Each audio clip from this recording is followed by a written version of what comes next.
Welcome back, children, for this session. I'm here to your teacher Nabo Richard, taking you through P6 class science lesson. We are still looking at the saturated system. Before we look at what we are going to look at, let me hope my children, you are safe, you're taking care of yourself, you have kept a social distance, you have sanitized yourself. So you are welcome for this session once again. For those who are not with me for the first session, I request you look for the previous work, because this work is very, very important. Two, I also want you to get yourself a paper and a pen, and you're going to be writing something. Remember to be very attentive when I'm teaching you, because what we're learning is quite important. Any word you miss out, you'll be losing out on that. Fine, I can see you are doing that. Take your seat, and let us follow. So, today we are going to look at, but if you look at what we are going to look at, I left you with some work last time. Remember those 4 questions I left you with? Fine, they are there. Look at them. We are looking at the saturated system. The first question, get yourself a pencil and mark your work. Which body system helps in the movement of blood? Did you pass that one? I can see you passed it. One of you said another system? No. It's called the saturated system. You mark that if you passed it. The second question, how is the heart important in the circulation of blood? How is the heart important in the circulation of blood? Did you answer like me? It pumps blood all body parts. Fine, that's very good.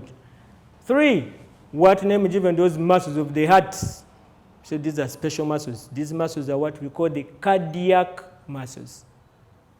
And finally, which bone protects the heart? Remember I told you that this heart is going to be enclosed in a bone. There's a strong bone here. Did you answer like me? The rib cage?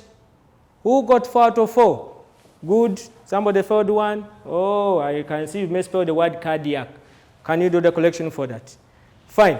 So today, my children, we are going to look at another thing which is quite important about the heart. As I told you last time, we shall look at the function of each of these parts. Remember those parts of the heart we looked at last time?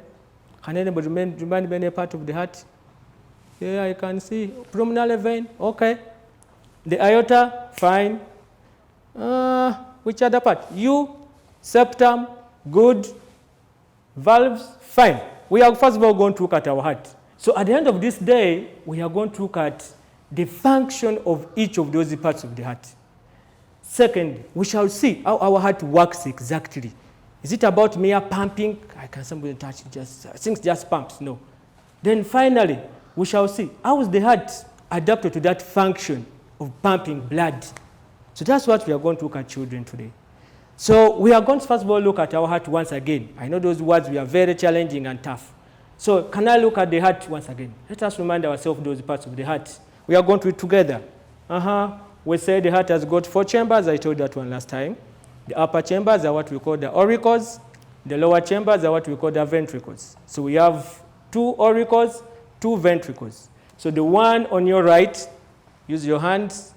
You have the right auricle. Then also you have the left auricle. The one down, these are called ventricles. We have the right ventricle and the left ventricle. Fine. Then we have some blood vessels there, which are carrying blood. This one here is called a vena cava. Vena cava. The next to the vena cava is called a pulmonary artery. Pulmonary artery. The next to that one is a very big artery there. It's called the aorta. Aorta. And then we have the other extreme end. That's called the pulmonary vein. You can as well go back through them. Vena cava, pulmonary artery, aorta, pulmonary vein. And I told last time that the heart is divided by a strong muscle. Remember that muscle that divides the heart? This one here, yes, it's called a septum. Septum. As I also told you that the heart has got other structures inside it. So these structures, we have what we call the tricuspid valve, bicuspid valve. I can see you are following a very good children. Remember also I told you the right hand side of the heart is going to be dealing with blood which is deoxygenated. Can we say the word together? Deoxygenated.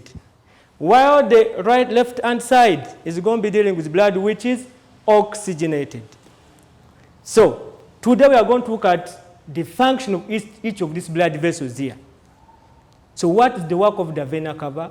What's the work of the pulmonary artery? What's the work of the aorta? What's the work of the pulmonary vein? What's the work of the valves here in the heart? So when you look at my diagram here, children, you realize that there are arrows. I think these arrows here. Yes, these two are facing in the heart. Are you seeing them? That means they are carrying blood towards the heart. These two are carrying blood away from the heart. They are facing out. That means they are carrying blood away from the heart. So the vena cava is going to be the biggest vein. Biggest vein. It's going to be carrying blood from the rest of the body parts, from the head and the other parts of the body, the legs, and it comes to the heart. And the type of blood it's carrying is blood which is deoxygenated. Have you ever cut yourself and see the type of blood which comes from your body? Some blood is going to be dark red, some blood is going to be bright red. So when you see that the blood that comes from your body is dark red, oh, that blood is deoxygenated. It doesn't have oxygen. It is having little, it has a little carbon dioxide. If you cut yourself and the blood that comes from your body is bright red, that blood, we are going to be calling it oxygenated blood. It has a lot of oxygen and little carbon dioxide. So we are going to see that our vena cava here is carrying blood which is deoxygenated from the rest of the body parts, from your legs, from the head, and brings it to the heart. And this chamber here is going to receive this blood here. This chamber, remember, we called it the right auricle. So the right auricle receives blood which is deoxygenated from the rest of the body parts. We shall see later on when it enters the heart, what happens next? I will be telling you that. Then we have got our pulmonary artery here. You see the arrow? Now this pulmonary artery is carrying blood also which is deoxygenated. It is picking it from the heart and it's going to be taking it to the lungs. I will be telling you why does it go to the lungs? What does it do there? Then we have got this side now. We have got this blood vessel called the aorta, which is our biggest artery, and you can see the side here is colored red. I told that that blood must be oxygenated. So the aorta is carrying blood which is oxygenated from the heart, the rest of the body parts, including the head and other things. Then finally, we have got our pulmonary vein here. The pulmonary vein is carrying blood which is oxygenated from the lungs to the heart. The other structures, I know you are going to ask me, teacher, what's the work of these ones here? Yes, these valves here, they are going to be preventing the backflow of blood.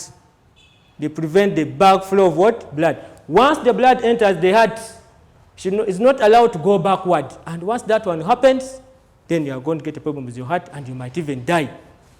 Teacher, what's the work of this muscle called the septum? That septum muscle there. That septum, can somebody tell me what it does? I consider some of you are very good. Yes, it prevents blood which is deoxygenated mixing up with blood which is oxygenated. You are very good children. So let's check. Let's go through this and see. Fine, we are going to read through the function once again. I know they're a little bit challenging, but you are going to learn them slowly. So we're looking at the vena cava. We are saying the vena cava carries blood which is oxygenated from all body parts back to the heart. We have the pulmonary artery. It carries deoxygenated blood from the heart to the lungs. We have the pulmonary vein.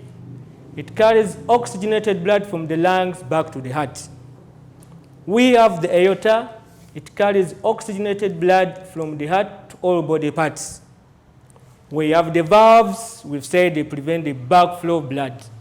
And finally, we have the septum. It separates the left side of the heart from the right hand side of the heart. And also I told you, it prevents that blood which is deoxygenated mixing up with the blood which is oxygenated. Can you all look at them once again? Fine. Some of you are still reading. You are a little bit slow. Let's get them right. Take note of those words, spellings, and so on. So let us look at how heart works. How does this heart exactly work? So we're saying that the heart receives blood from all parts of the body through that blood vessel. I know you have the diagram of the heart on your table there. That blood vessel is called the vena cava. So the heart will pump the blood to all parts of the body. The heart muscles work by contracting and relaxing. So the arteria relax to receive blood from the body and the lungs, and we shall be calling this one diastole. Diastole. So when the arterial muscles relax, blood is entering the heart. We shall be calling this one diastole. The ventricle, the blood will go down to the ventricle. Remember, the heart has got those chambers, the bottom chamber called the ventricle, the blood will go to the ventricles. So the ventricles are going to contract. When they contract, they pump the blood to the rest of the body parts and the lung. And this is what we call systole. Can we say the word systole? Remember the first word was diastole. This one is systole. Whereby diastole is the relaxation of the muscles of the heart, or the relaxation of the arteria. While systole is going to be the contraction of the ventricles. So this contraction and relaxation of the heart muscles is going to produce what we call the heartbeat. When you touch your heart there, when you feel, do you feel anything? So that's about the contraction and relaxation of those two. So when they contract and relax, they form what we call the heartbeat. Can somebody tell me how many times does your heart beat? Oh, some of you are going to say 50, others are going to say 10. No. If you are normal, you're healthy, there's nothing disturbing you, you have no disease, and you're resting, your heart is going to be pumping 72 times per minute. Can you try that? Get your timer, put it there. Time yourself, touch. Count the number of times you're going to be pumping. You'll be trying that one later on. Fine. So we're saying that the left side of the heart has thick muscles. You realize that when you go back to my heart, so you realize that this heart here, this side has got thicker muscles. You see this one? These are thin muscles. Do you know why they are thicker than that? It's because this side is going to be pumping blood at a higher pressure for a longer distance. So before we look at how the heart is adapted to that function, let me take you through how the heart works. We are saying the blood is going to move from the rest of the body part, enters the vena cava. You see this, the arrow here, the vena cava, this carrying blood is deoxygenated, received by the right auricle. It will pass through this valve here. It's going to relax. Once it relaxes, the blood will move down to the ventricles. The ventricles are going to contract, push it out. It moves out. It goes to the lung through the pulmonary artery. So once it goes to the lungs, remember this blood has got a lot of carbon dioxide. So once it goes to the lungs, you're going to drop that carbon dioxide and it will pick oxygen. After picking oxygen, it's going to come back through this one here now. This is called the pulmonary vein. So this blood pulmonary vein, I told you, is carrying blood which is oxygenated.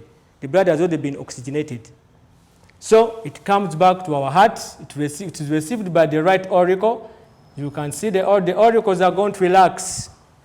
They drop the blood in the ventricles. The ventricles again, they are going to contract. Now, it will be pumped out through the aorta. So we realize that this side is thicker than this side here, simply because this side here pumps blood for a longer distance. The aorta has got several branches. We are going to look at that next lesson. Which are the branches of the aorta? Well, it's going to move to the head, it's going to move to the liver, it's going to move to the lungs, it's going to your legs, your intestine, and we are going to look at all that. So that's why this side is going to be thicker, because the pressure is quite high, so it will be pumped over there. So, good children, I hope you have understood this lesson very well. You have seen how the heart works. Then, finally, we are going to look at how the heart is adapted to that function. How is that adapted to its function of pumping blood? There are so many adaptations of the heart to pumping blood. One, can somebody decide for me one? Fine, you're a good child. It is highly masticular. The heart is highly masticular to pump that blood all body parts. Otherwise, if it was not masticular, it wouldn't be able to pump the blood. Secondly, it has got valves to prevent the backflow of blood. Otherwise, if the valves were not there, the blood will definitely flow back, and therefore you are going to get heart failure and you will die. Then finally, It has blood vessels which transport the blood to different parts of the body. Let me hope you have understood the adaptation. We can as well go through them once again. It is hilum acicular to pump blood. It has valves to prevent the backflow of blood. It has got blood vessels to transport blood. Thank you for being good children. But before I leave you, I'm going to give you an activity. Let's check. Have you understood properly the work? We can as well go through the questions. Which chamber of the heart receives blood which is deoxygenated? Which chamber of the heart receives blood which is deoxygenated? Let me hope you have taken note of that. Which one is going to receive blood which is oxygenated? Question 2. Why doesn't blood flow backwards in the heart? I've already told you that. Question 3. Why is the left side of the heart thicker than the right side? Why is the left side of the heart thicker than the right side? And finally, can you start from any 2 adaptations of the heart? How is the heart adapted to its function? Thank you for being good children. Take care of yourself. Remember to sanitize and keep the distance.